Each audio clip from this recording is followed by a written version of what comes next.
নবীদেরকে লক্ষ্য করে বললেন, ও আমার নবীরা, আনাকিমুদ্দিন, তোমরা দিন কায়েম করবা।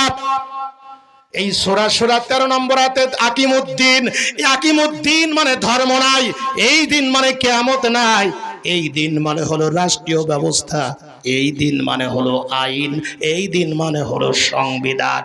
তার মানে হলো আল্লাহ পাক নবীদেরকে সৃষ্টি করার আগে রূহের জগতে এক জায়গায় করে নবীদেরকে ডাক দিয়ে বলেছিলেন, ও আমার পয়গম্বরগণ, ও আমার রাসূলগণ, ও আমার নবীগণ, দুনিয়ায় যাওয়ার পরে শুধু নামাজ নাই, শুধু রোজা নাই, শুধু জিকির নাই, শুধু মিসওয়াক নাই, শুধু দাড়ি নাই, শুধু পাগড়ি নাই, নামাজও পড়বে, জিকিরও করবে, রোজাও রাখবে, তবে দুনিয়ায় যাওয়ার পরে মানুষের তৈরি করা আইন, মানুষের তৈরি করা মতবাদ, মানুষের তৈরি করা ইজম, মানুষের তৈরি করা সংবিধান পরিবর্তন করে দিয়ে আমার জমিনে আমার আইন তোমরা চালু করবা, আমার বিধান তোমরা চালু করবা।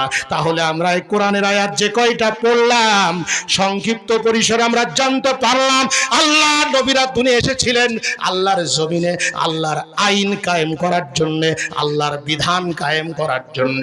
মুসলমানের মতো বলেন ঠিক কিনা?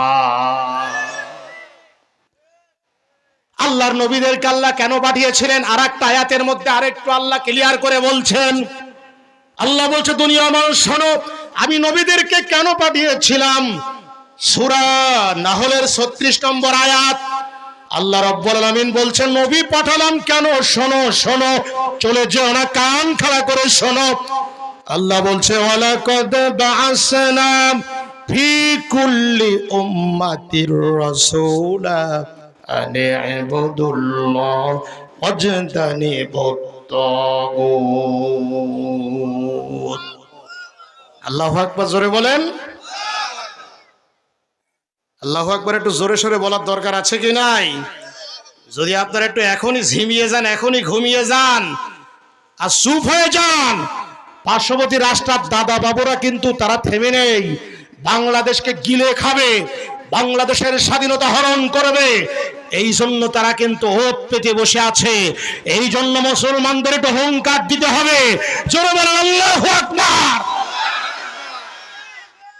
ভারতের দাদা বাবুদের সাহস কত বড়, আমাদের এই দেশে ঢুকতে চাচ্ছিল, ব্রাহ্মণবাড়িয়ার কসবা বর্ডার দিয়ে ভারতে ঢুকতে চেয়েছিল বাংলাদেশে ওরা, কিন্তু বাংলাদেশের নওজোয়ান বিজিবি আর বাংলাদেশের বীর পুরুষ জনতা তাদেরকে আটকিয়ে দিয়েছে। সবাই বলেন মারহাবা।